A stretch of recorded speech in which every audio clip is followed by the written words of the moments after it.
ప్రార్థన చేస్తే ఈ శ్లోకం చెప్తూ ఉంటారు. శ్రీకాంతో మాతులో యస్య జననీ సర్వమంగళ జనక శంకరో దేవ తం వందే కుంజరాననం అని చెప్తారు. ఇది చాలా గమ్మత్తైన శ్లోకం నిజంగా. ఎందుకంటే ఎప్పుడైనా నమస్కారం చేస్తే ఆయన తల్లి సంబంధం చెప్తారు, తండ్రి సంబంధం చెప్తారు.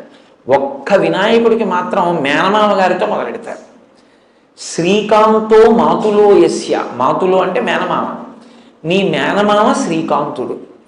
శ్రీకాంతుడు అంటే శ్రీ అంటే లక్ష్మీదేవి యొక్క భర్త, నీకు మేనమామ.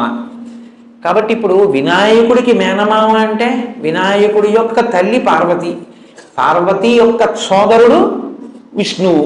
ఎక్కడుంది అలాగా? భాగవతంలో కృష్ణ పరమాత్మ ఇక్కడ వసుదేవుడికి జన్మించినప్పుడే అక్కడ యశోదానందులకు ఆవిడ యోగమాయగా జన్మించింది. ఆవిడేమో దేవకీ వసుదేవుల దగ్గరికి వచ్చింది, ఈయనేమో నంద యశోదల దగ్గరికి వెళ్ళాడు. అక్కడ పుట్టిన ఆవిడ ఇక్కడికి వచ్చింది, ఇక్కడ పుట్టిన ఆయన అక్కడికి వెళ్ళాడు. ఇద్దరికీ ఒక్కరే తల్లిదండ్రులు నంద యశోదలు. కాబట్టి వాళ్ళిద్దరూ అన్నా చెల్లెళ్ళు. భాగవతంలో ఏమి తత్వంలో వాళ్ళిద్దరూ అన్నా చెల్లెళ్ళు. అందుకే మిగిలిన పేర్లు భార్యాభర్తృ సంబంధం చెప్తాయి. రుద్ర రుద్రాణి అంటే రుద్రుడు రుద్రాణి భార్యాభర్తలు, శివ శివాని భార్యాభర్తలు, భవ భవాని భార్యాభర్తలు, నారాయణ నారాయణి భార్యాభర్తలు గారు అన్నా చెల్లెళ్ళు. నారాయణ నారాయణి అన్నా చెల్లెళ్ళు అయితే ఇప్పుడు వైష్ణవము శైవము బంధుత్వం వచ్చింది.